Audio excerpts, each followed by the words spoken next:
Invités de l'Union soviétique,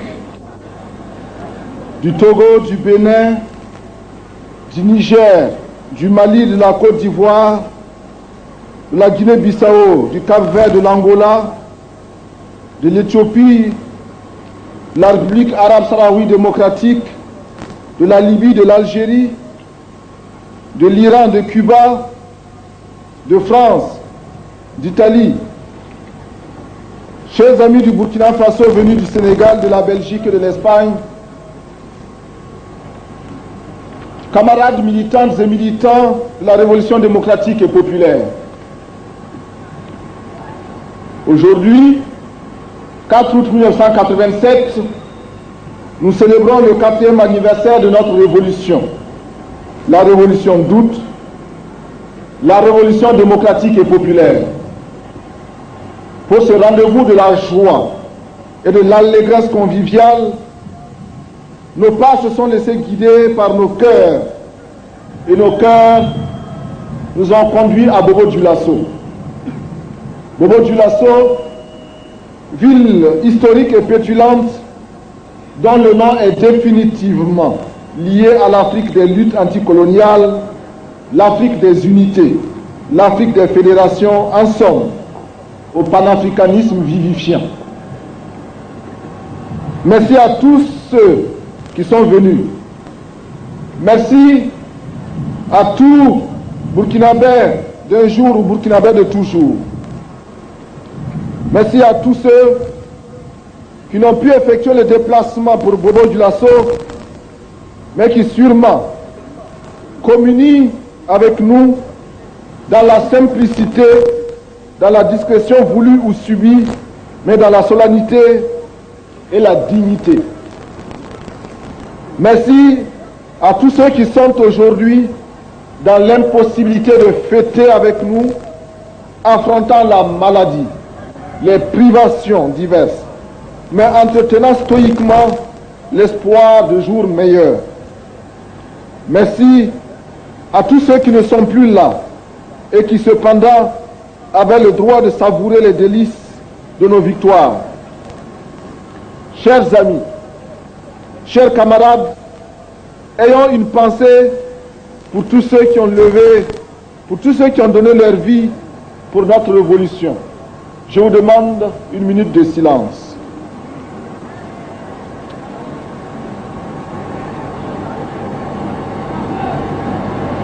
Je vous remercie.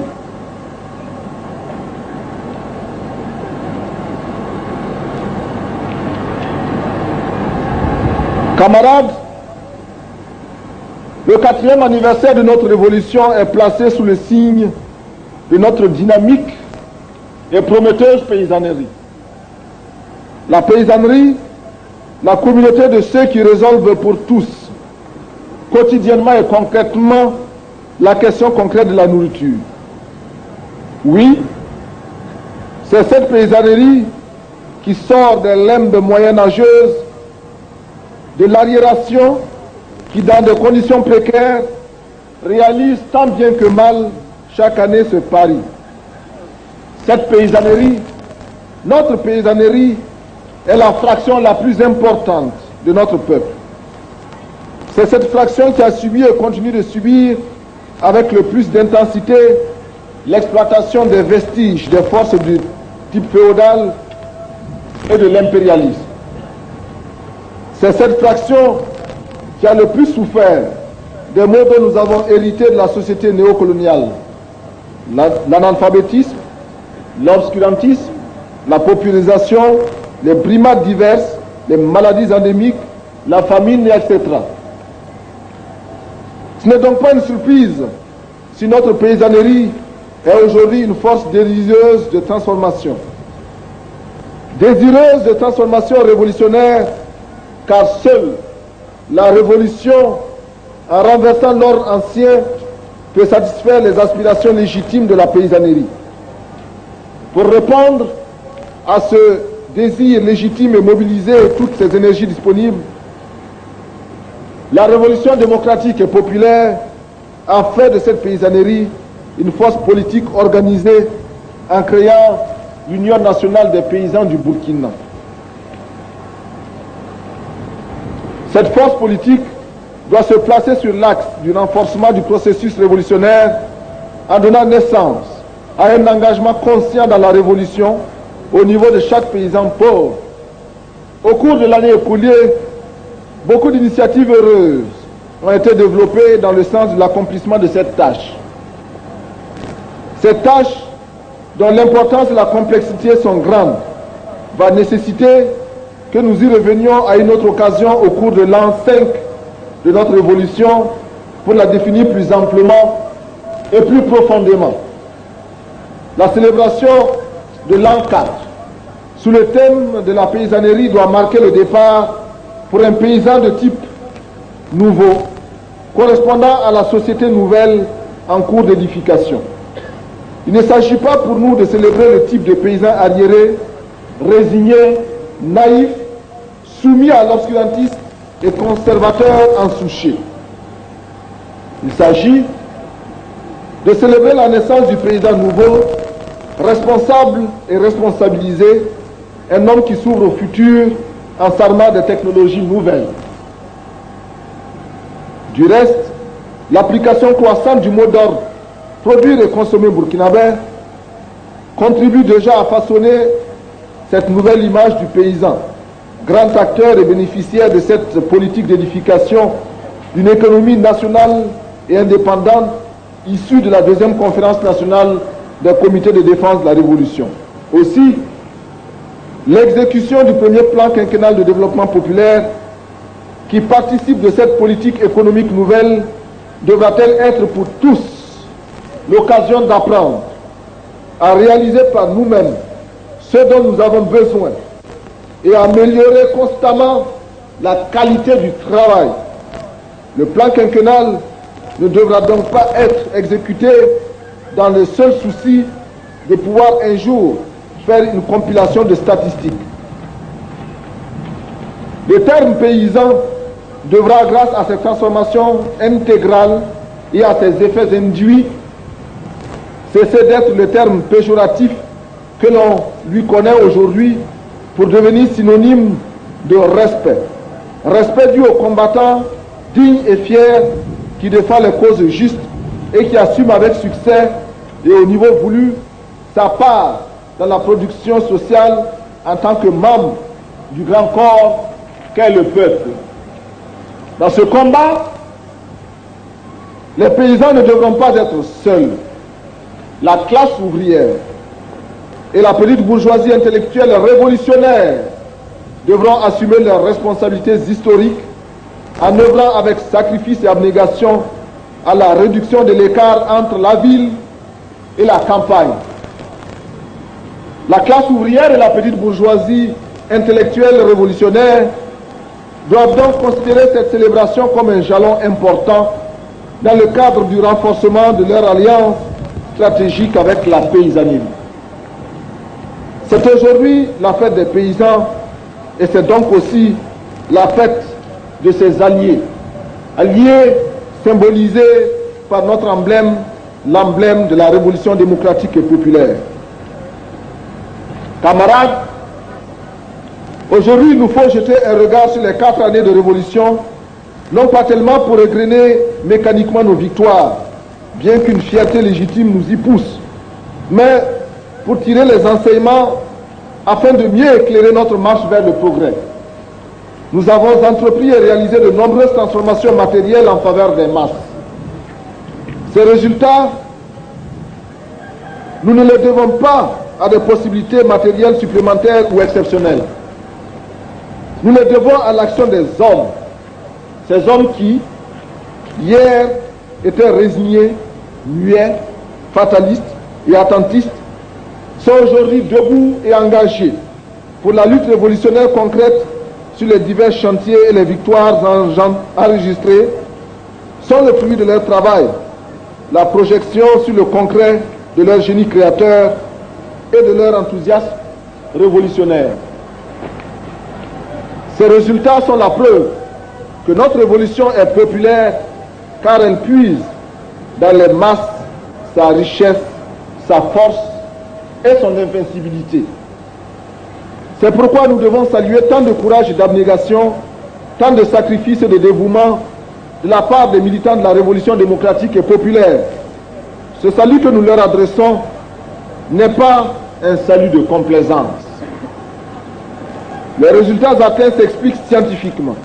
La force, qu'elle soit d'origine musculaire ou produite par des machines, est mesurable, donc comparable et donc substituable. D'autres l'ont montré avant nous et nous n'avons pas fait que l'appliquer à nos réalités concrètes. Cette application a nécessité que l'homme burkinabé cesse d'être la reproduction sur le plan des mentalités de l'individu culturellement aliéné et politiquement asservi, modelé pour perpétuer la domination impérialiste dans les pays nouvellement indépendants. Cette transformation des mentalités est loin d'être achevée. Il y a encore beaucoup d'entre nous qui se réfèrent aux normes étrangères pour évaluer leur vie sociale, économique et culturelle. Ils sont au Burkina Faso et ils refusent de vivre notre réalité concrète. Pour la société nouvelle, il nous faut un peuple nouveau, un peuple avec son identité propre, un peuple qui sait ce qu'il veut et qui sait s'imposer ce qu'il faut pour atteindre les objectifs qu'il s'est fixés.